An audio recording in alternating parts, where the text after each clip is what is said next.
Okay, hello and welcome to another edition of Lighthouse Kids at Home. This time again we have got a challenge for you, we've got a craft and we've got a Bible story. And the story this time is themed around Pentecost, where you're going to be hearing about lots of fire and gusts of wind. Not that sort of wind.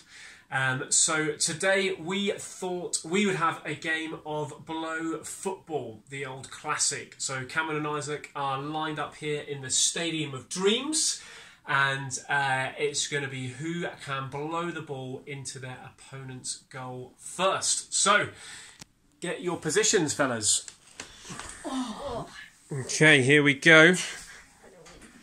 Hands behind the back of the pitch. And all set. 3, 2, 1, go! Of course, a battle. Isaac. Oh, he's got it deep into Cameron's half. Cameron's fighting back. Struggling to stay on the sides. Isaac's got pressure happening here. Cameron, good defending. And it's gone for a goal kick. You can take a goal kick, Cam. No, from where the goal kick is. In the 6-yard box. Yeah, that's where you take a goal kick from. I'd have put it from almost an own goal. Put it on the side. Put it by the side of the goal so you can get it.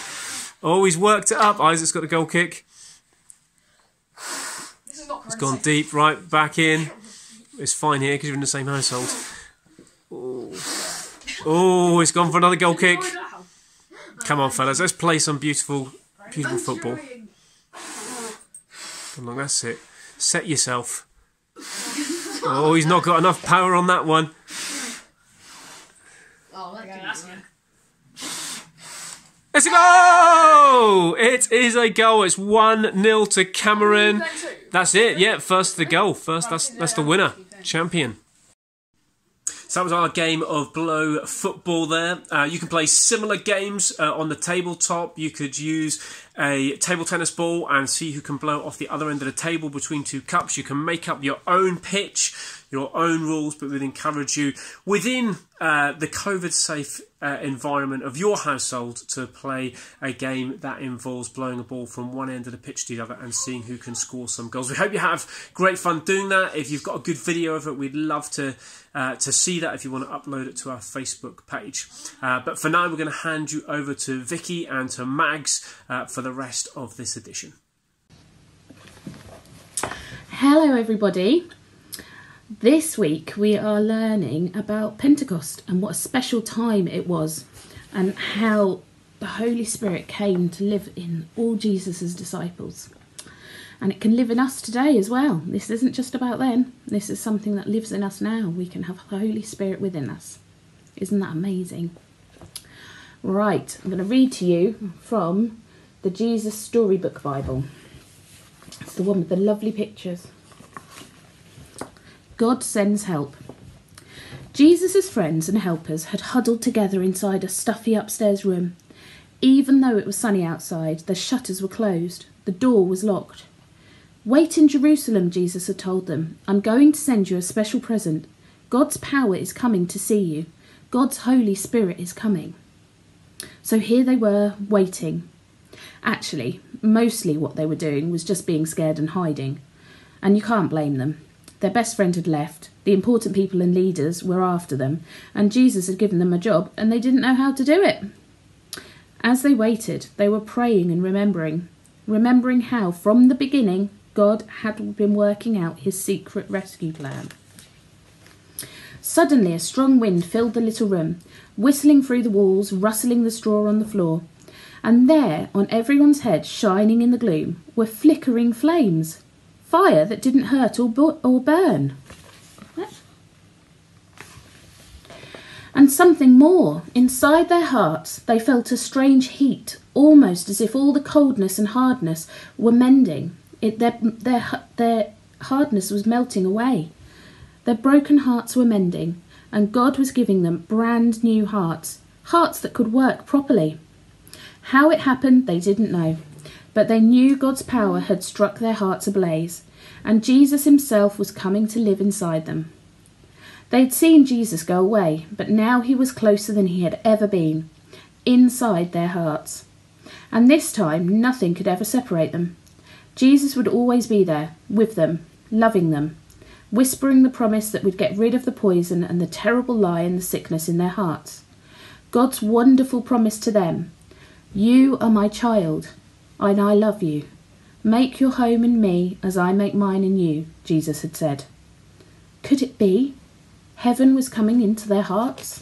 And that's a promise God still gives us now. He loves us and we're his children.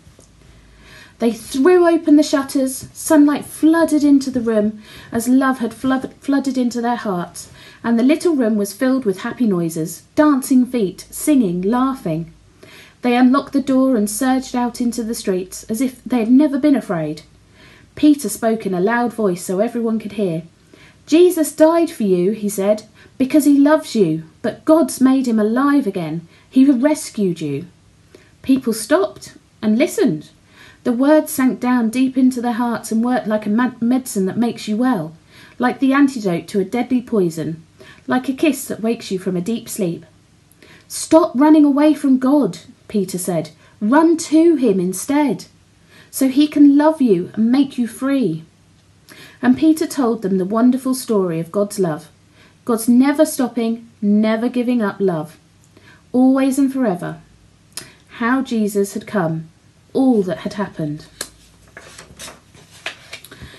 There were lots of people from faraway countries in Jerusalem, and they couldn't speak the same language. But as they listened to Peter, everyone could understand what he was saying, in their own languages. Many people believed and became Jesus' new friends and helpers.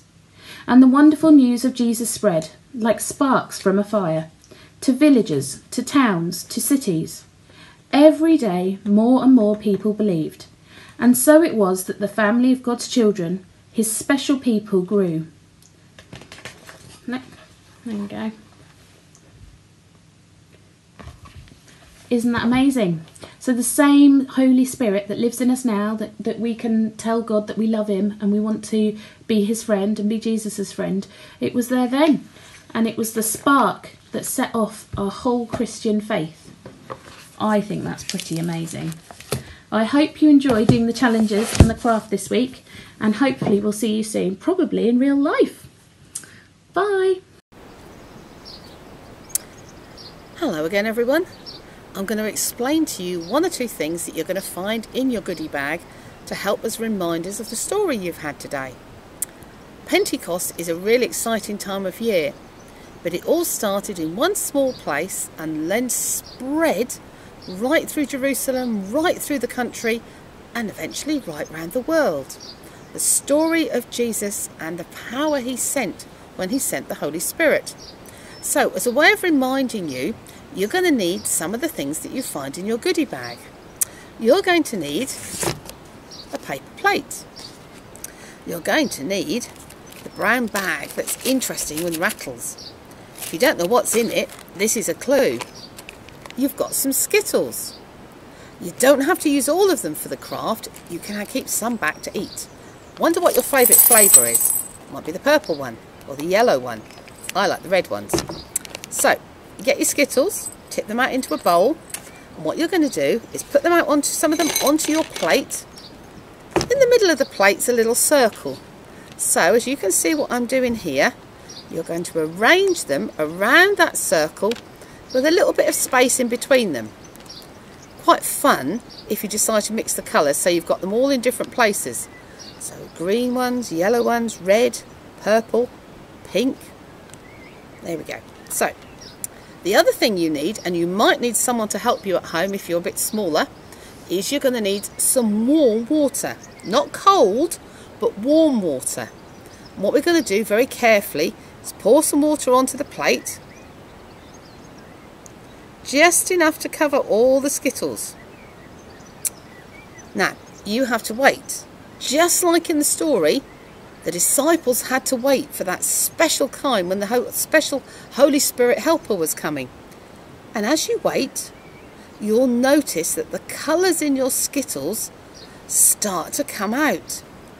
And then, you might be able to see on my picture here, if not when you do yours, the colours start to run together and they spread and they look really pretty like a rainbow. But it reminds you in the story that the Holy Spirit came, and then the good news about Jesus spread all over the place. So keep your plate still and watch for those colours to smear together. If you forget some of the instructions, you'll find a sheet inside your pack with some pictures on to remind you what to do. You won't need to use all your Skittles on the plate, so you'll have some left to eat and enjoy. There's some other bits for you to do in your bag as well. There's a door hanger, which you can write and put a message on. Hang it up on your door. There's also a drinking straw, but it's not to have a drink with. You'll find another craft sheet that you can cut out with a picture on each side. Fold it in half, and as you twiddle the straw between your hands, both pictures will look as though they come together. And again, that links back to our story. So, hope you have a bit of fun. Hope you enjoy your Skittles. Let us know which one's your favourite flavour, and we'll see you again soon.